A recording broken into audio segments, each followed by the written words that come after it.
ജയിക്കും. പാലക്കാട് മാത്രമല്ല എല്ലാവരുടെയും ജയിക്കും. നല്ല ഭൂരിപക്ഷത്തിൽ ജയിക്കും. തർക്കമൊന്നും വേണ്ട. നമുക്ക് ഇടതുപക്ഷത്തിന്റെ ഭാഗത്തുനിന്നും BJPയുടെ വോട്ടർമാരിൽ നിന്നും ഒക്കെ ഞങ്ങൾക്ക് അനുകൂലമായ റിയാക്ഷൻസ് പ്രകടമായി കാണുന്ന ഒരു രീതി വന്നിട്ടുള്ളത്. അതുകൊണ്ട് സ്വാഭാവികമായി കഴിഞ്ഞകാല തെരഞ്ഞെടുപ്പിൽ നിന്നും വ്യക്തമായി ഒന്ന്, പിണറായി വിജയൻ സർക്കാരിനെതിരെയുള്ള വിചാരത്തിന്റെ പ്രതിഫലനമായ മാറ്റുരയ്ക്കുന്ന ഒരു തെരഞ്ഞെടുപ്പായി തെരഞ്ഞെടുപ്പ് മാറാറുണ്ട്.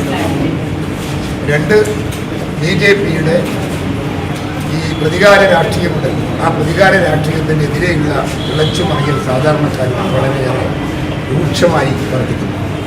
അവരുടെ വികാരവും നമുക്ക് അനുകൂലമാണ്. അതുകൊണ്ട് വിജയത്തെക്കുറിച്ച് നമുക്ക് ആർക്കും ഒരു ശതമാനം പോലും സംശയമില്ല. ജയിക്കും, ജയിച്ചിരിക്കും.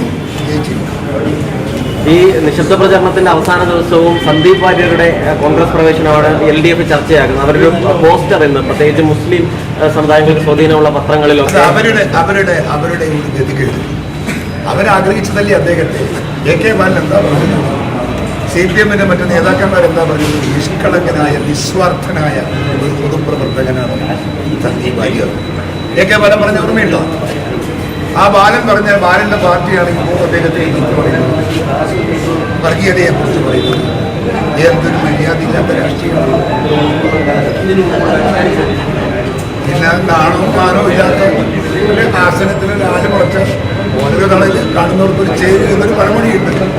അത് കേട്ട് നമുക്കൊക്കെ സഹിക്കാം.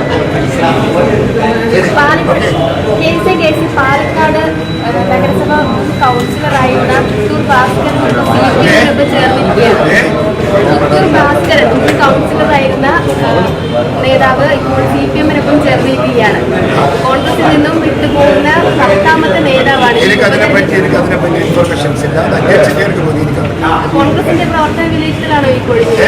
കോൺഗ്രസിന്റെ വിലയിരുത്തലാണോ ഈ ഒരു കൊഴിഞ്ഞു പോകും? 10 നേതാക്കളാണ് ഇപ്പോൾ ഉപതെരഞ്ഞെടുപ്പ്. 10 പോയിട്ടുണ്ടെങ്കിൽ 1000 വന്നിട്ടുണ്ടാവും. സന്ദീപ് വാര്യരുടെ കൂടെ എത്ര ആൾ വന്നിട്ടുണ്ടാവും?